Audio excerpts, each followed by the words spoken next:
Acting President Paul Mashatile will lead the annual South African Police Service commemoration today for the 39 police members who have died in the line of duty. Mashatile will be joined by Minister of Police Senzo Mchunu and National Police Commissioner Fannie Masemola alongside the families of the police officers and reservists who have passed on. For more on this, now let's bring in reporter Natasha Phiri, who joins us now live. So Natasha, take us through today's program there.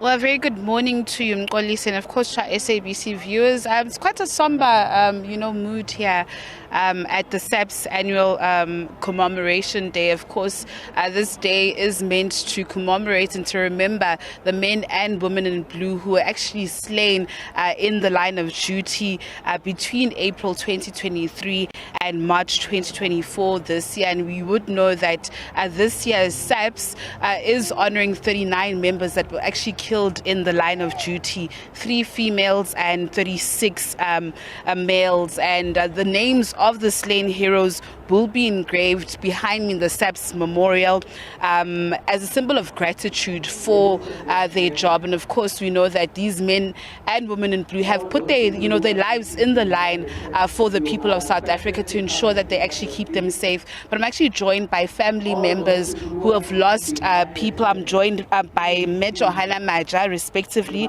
as Sibusisiwe Mazibugo. And we'll just take this conversation to Mrs. Maja first. Thank you so much for joining us in SABC News. Yes, it is a somber moment for you and for your family, but I mean, what does this mean for you? And if maybe you'll just tell us how you lost your loved one. This is a very sad day for me, because it brings all the memory back. I lost my husband on the 8th of June due to they were investigating another case in Mamelodi, Pinas Rifle. Then unfortunately he was the one who got shot. Excuse Mama, can you just talk us through the emotions, how you felt at that moment, knowing your husband, is an officer protecting us and the nation, and this unfortunately had to happen? It was a very bad day because I remember they came into my workplace to exchange the car because where they were going, like they said, the big cars, they one managed to go inside. So they came to my workplace to exchange the cars. So lucky, I'm not sure if I was lucky or what. I went outside, I was going to bathroom, and then I saw him. That means I was seeing him for the last time. Because after some few hours, then the police officer came to my workplace just to tell me that he is no more. And how's life been for you and your family since then? I don't know, Nana, it's painful. You can see I'm still young, and my kids are still young. How many kids do you have? 2.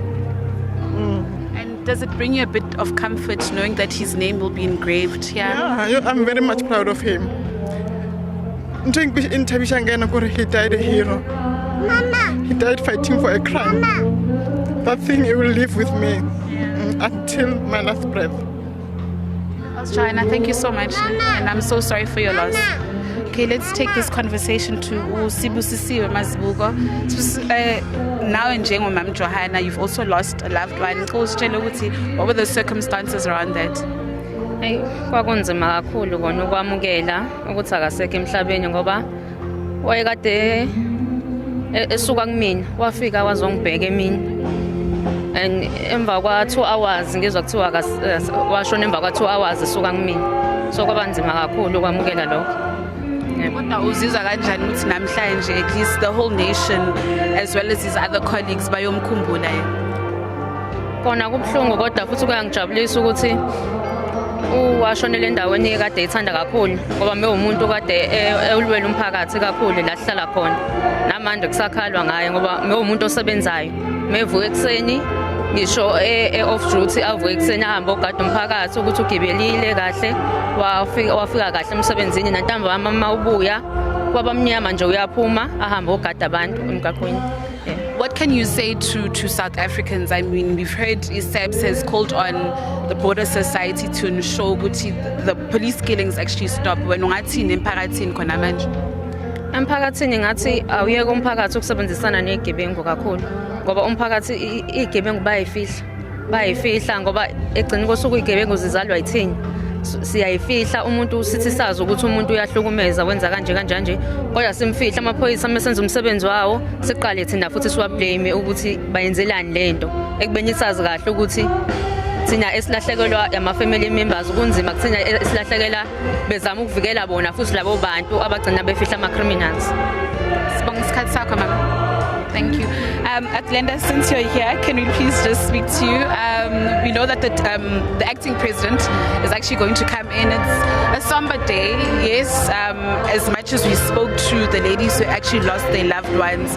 You said something very interesting, in an interview that I recently listened to, that not only are you commemorating these slain officers, but also you also want to rally South Africans, to call on South Africans to say, stop killing our men and women in blue. Look, Natasha, a very good morning to you and to your viewers.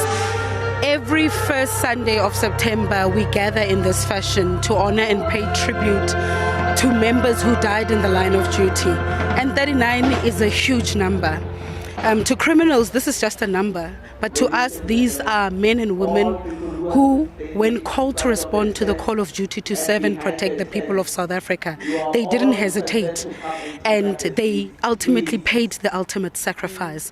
So today we are remembering them, but we are also celebrating their lives, but also utilizing the opportunity to say communities need to take an active stand against criminality.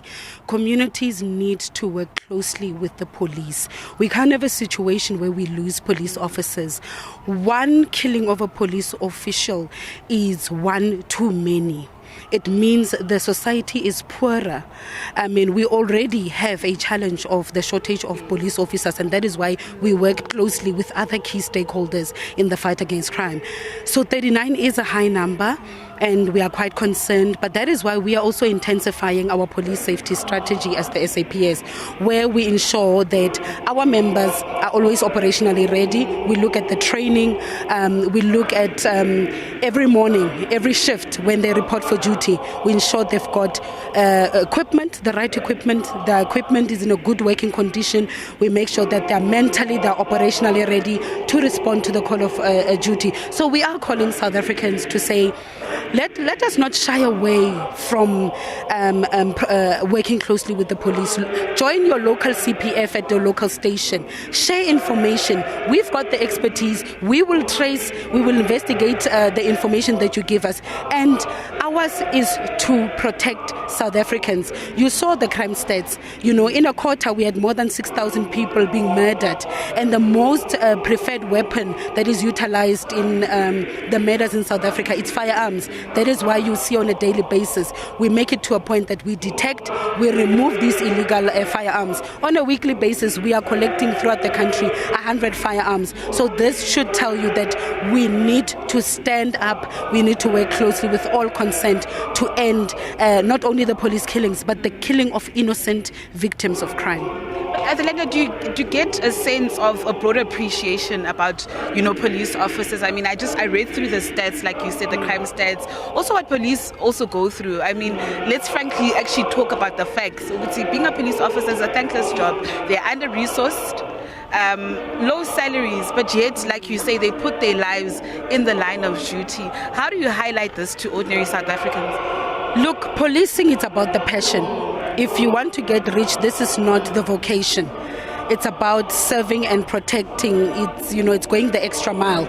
Most of these officers who died in the line of duty, they went the extra mile to serve and protect the people of South Africa. There is one incident I can highlight. Warrant Officer Durant, who was off duty when he died, he had heard that there are truck hijackers on the N3 that just hijacked a truck. He immediately placed himself on duty and pursued those particular hijackers. He was then shot and killed in that particular incident. We also have another member who responded to a domestic complaint, and he tried to save the perpetrator of domestic violence, who had doused himself with petrol, and that's when he also burned to death and died. So it's heroic acts, and it's going beyond the call of duty, and that's why we are concerned when people say police are heavy-handed.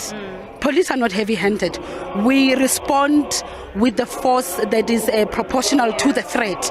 When criminals are carrying the heavily armed, the high caliber firearms, we will respond accordingly as well, because firstly, the goal is to protect our communities, and secondly is for our members to defend themselves. So we ask the communities, please do support us.